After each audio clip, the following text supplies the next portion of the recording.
আসসালামু আলাইকুম রহমতুল্লাহি ওবরকাতুহু।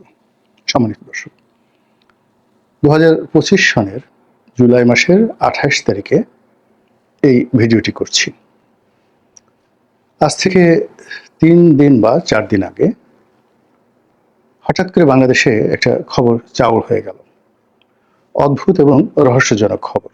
সেটি হলো, এবার ডক্টর মোহাম্মদ ইউনূস তারিখ ঘোষণা করবেন, নির্বাচনের তারিখ ঘোষণা করবেন, কিংবা নির্বাচনের রোড ম্যাপ দিবেন।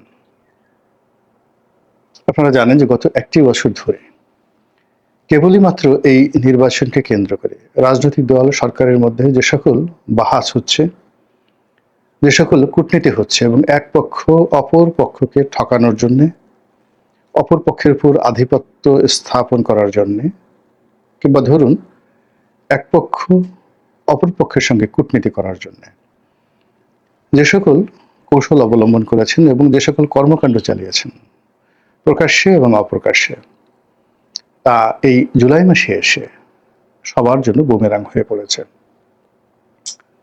রাজনীতিতে সততার মূল্য কতখানি, এখানে স্বচ্ছতা, সাহস, শক্তি, এগুলো যে কত বড় অমূল্য সম্পদ, এটা সম্ভবত আমাদের দেশের রাজনীতিবিদ এখন যারা আছেন তারা, যারা পরাজিত হয়ে চলে গেছেন বাংলাদেশ থেকে তারা, এবং এই মুহূর্তে যারা রাষ্ট্র ক্ষমতায় রয়েছেন সকলেই হাড়ে হাড়ে টের পেতে যাচ্ছেন খুব অচিরেই।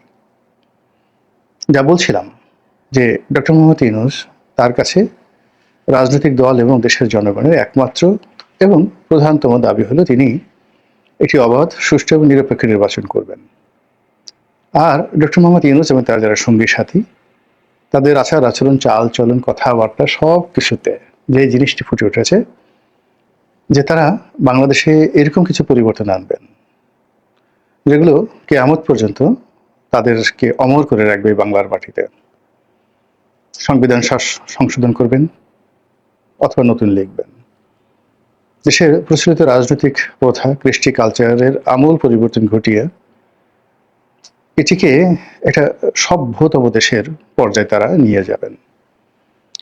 এই কর্মকাণ্ডগুলোর সঙ্গে তাদের কতটুকু সততা, কতটুকু আন্তরিকতা, কতটুকু স্বচ্ছতা, কতটা বাস্তবতা সম্পন্ন জ্ঞান গরিমা তাদের রয়েছে, এগুলো নিয়ে অনেকেরই প্রশ্ন রয়েছে। কিন্তু তারা যেহেতু ক্ষমতা তাদের হাতে, এমন কিছু কর্মকাণ্ড করছিলেন, কাজকর্ম করছিলেন, এমন কিছু কথাবার্তা বলছিলেন যেগুলো নিয়ে সরাসরি প্রথম দিকে প্রতিবাদ না করা হলেও এখন প্রায় সবাই বলছেন যে সরকার সর্বাংশে ব্যর্থ, এবং তারা যা কিছু করার চেষ্টা করেছে মূলত নিজেদের ক্ষমতা প্রলম্বিত করার জন্য, এবং যারা আগামীতে ক্ষমতায় আসবে তাদেরকে একটা দাঁত ভাঙা জবাব দেওয়ার জন্য, কত ধানে কত জাল বা চাণক্য নীতির প্রয়োগ কি সেগুলো শেখানোর জন্য। এবং এরই ধারাবাহিকতায় সংস্কার কমিশন, তারপরে এরই ধারাবাহিকতায় অন্য যে সকল ঐক্যমত্য কমিশনের নামে যা কিছু হয়েছে সবকিছুতেই একটা অস্বস্থতা এবং সবকিছুর মধ্যে একটা যাকে বলা হয় নয় ছয়, ভক্কর চক্কর, তারপর শেষে লড়র ভড়র, এই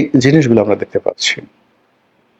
এমনকি একেবারে সর্বশেষ সবচেয়ে গুরুত্বপূর্ণ যে কর্মটি ডক্টর মোহাম্মদ ইউনূস করেছেন সেটি হলো লন্ডনে তারেক রহমান সাহেবের সঙ্গে বৈঠক করেছেন, এবং সেই বৈঠকে তিনি যেভাবে সবকিছু গোপন রেখেছেন এবং তার পবিত্র জবান দিয়ে তিনি যেভাবে কিছু বলেননি, একইভাবে আরেকজন পবিত্র ব্যক্তি, তিনি হলেন জনাব তারেক রহমান, আভিজাত্যের প্রতীক, তারপর দেশনায়ক, এরপর জাতীয়তাবাদের ধারক এবং বাহক, এবং জিয়াউর রহমান সাহেবের কিংবদন্তির উত্তরাধিকারী জনাব তারেক রহমান, তিনিও তার পবিত্র জবান দিয়ে আসলে এখনো পর্যন্ত সেই লন্ডন বৈঠকের ব্যাপারে তেমন কিছু বলেননি। আসলে বৈঠকে কি হয়েছে, কি কথাবার্তা হয়েছে, এই দুই মহামানব এবং এই দুই পবিত্র মানব তারাই বলতে পারবেন, আমরা বলতে পারবো না। কিন্তু আমরা নেচেছি, আমরা গেয়েছি, আমরা উল্লাস করেছি যে এর চাইতে শুভকর কিছু আর এই বাংলায় হতে পারে না। যেভাবে দ্বিতীয় বিশ্বযুদ্ধের পর স্ট্যালিন, উইনস্টন চার্চিল, জেনারেল আইসেনহাওয়ার এবং ফ্রান্সের দ্য গল, তারা যখন একত্রে বৈঠক করেছিলেন, ওটা দ্বিতীয় বিশ্বযুদ্ধোত্তর বা দ্বিতীয় বিশ্বযুদ্ধ সময়কালীন যে ইতিহাস, সেখানে যেভাবে স্বর্ণাক্ষরে লিখিত রয়েছে একইভাবে এই বাংলায় হাজার বছরের ইতিহাসে ডক্টর মোহাম্মদ ইউনূস এবং তারেক রহমান সাহেবের যে বৈঠকটি, ওটি ওভাবেই একটা গুরুত্বপূর্ণ বৈঠক, মানে একটা ম্যাগনা কার্টার মতো। আমরা মূলত সেইভাবেই নিজেদেরকে আনন্দে উদ্বেলিত করেছি। কিন্তু এই বৈঠকের পর দিন যায়, মাস যায়, কিন্তু কোনো ফলাফল দেখা যাচ্ছে না। তো এই অবস্থা যখন চলছে, তখন একটার পর একটা জাতীয় সমস্যা, একটার পর একটা আন্তর্জাতিক সমস্যা পুরো দেশ, রাষ্ট্র এবং সরকারকে রীতিমতো গ্রাস করে ফেলেছে। ঠিক সেই অবস্থাতে ডক্টর মোহাম্মদ ইউনূস যখন একেবারে দেয়ালে তার পিঠ থেকে গেছে, তখন তিনি ইচ্ছা পোষণ করলেন যে তার সঙ্গে রাজনৈতিক দলের নেতাকর্মীরা এসে বৈঠক করুক, এবং তিনি ইচ্ছা পোষণ করলেন যে রাজনৈতিক নেতারা এসে তার সঙ্গে চা খাক, তার মনোরঞ্জনের জন্য, তাকে আনন্দ দেওয়ার জন্য, তাকে খুশি করার জন্য মিষ্টি মিষ্টি কথা বলুক, এবং যেভাবে রাজা বাদশাহদের দরবারে যা হয়, হুজুর যা কিছু বলেন বাকি সবাই মাশাল্লাহ, সুবহানাল্লাহ, আলহামদুলিল্লাহ, ঠিক ঠিক ঠিক, এই যে শব্দগুলো বলা হয় বা উচ্চারণ করা হয়, এবং এটি এখনকার মানে রাজনৈতিক মঞ্চে এই বিষয়টা একেবারে যাকে বলা হয় সর্বজন বিদিত হয়ে গেছে। একটা সময় ছোট ছোট হুজুর যারা আছেন, ছোট ছোট মোল্লা আছেন, মাতুব্বর আছেন, তারা গ্রাম্য বিচার সালিশে সবাইকে বলতেন, আচ্ছা বলো তো আমি যেটা বলেছি সেটা ঠিক কিনা, সবাই বলতেন ঠিক। এটা এখন আমাদের ওয়াজের ময়দানে এবং ইসলামী জলসাগুলোতে এটা একটা জাতীয় ভাষাতে রূপান্তরিত হয়েছে। আশ্চর্যের ব্যাপার হলো যে রাজনৈতিক দলগুলো, এই রাজনৈতিক দলগুলোতেও এখন এই যাকে বলা হয় এই ঠিক ঠিক এটার যে ভাইরাস, এটা আক্রান্ত হয়ে পড়েছে। আওয়ামী লীগের মধ্যে এই ঠিক ঠিক সুযোগটি শেষ পর্যন্ত তারা ব্যবহার করতে পারেনি, কিন্তু বিএনপির অনেক যারা নেতৃবৃন্দ রয়েছেন তারা এখন এই ঠিক ঠিক শব্দের সঙ্গে গলা মিলাচ্ছেন। তো এইরকম ঠিক ঠিক ধুয়ো ধ্বনি শোনার জন্য ডক্টর মোহাম্মদ ইউনূসের মধ্যে যে উদ্গ্রীবতা দেখা দিয়েছিল, সেটির একটা পরাকাষ্ঠা তিনি দেখালেন, এবং রাজনৈতিক দলগুলো হু হু করে তার কাছে গেলেন, তার দরবারে হাজির হয়ে তাকে অনুপ্রেরণা যোগালেন, তাকে শক্তি যোগালেন, এবং তারই মধ্যে একটি রাজনৈতিক দলের প্রধান। তো তার কাছে ডক্টর মোহাম্মদ ইউনূস মনের কিছু কথা বললেন। ডক্টর মোহাম্মদ ইউনূস নিজ পবিত্র জমারে ওই লোকের মাধ্যমে বলেছেন, আর ওই লোক এসে জাতির সামনে বলেছেন যে ডক্টর মোহাম্মদ ইউনূস আগামী 4-5 দিনের মধ্যে, অর্থাৎ আমি যখন বললো এই ভিডিও করছি তার 3-4 দিন আগে তিনি এই কথা বলেছেন যে তিনি জাতির সামনে নির্বাচনের একটা রোডম্যাপ বা তারিখ ঘোষণা করবেন। ব্যাস, এখন আমরা সবাই মিলে খুশিতে উদ্বেলিত যে আহা, আকাশে বাতাসে এসেছে, সুসংবাদ আর হতে পারে না।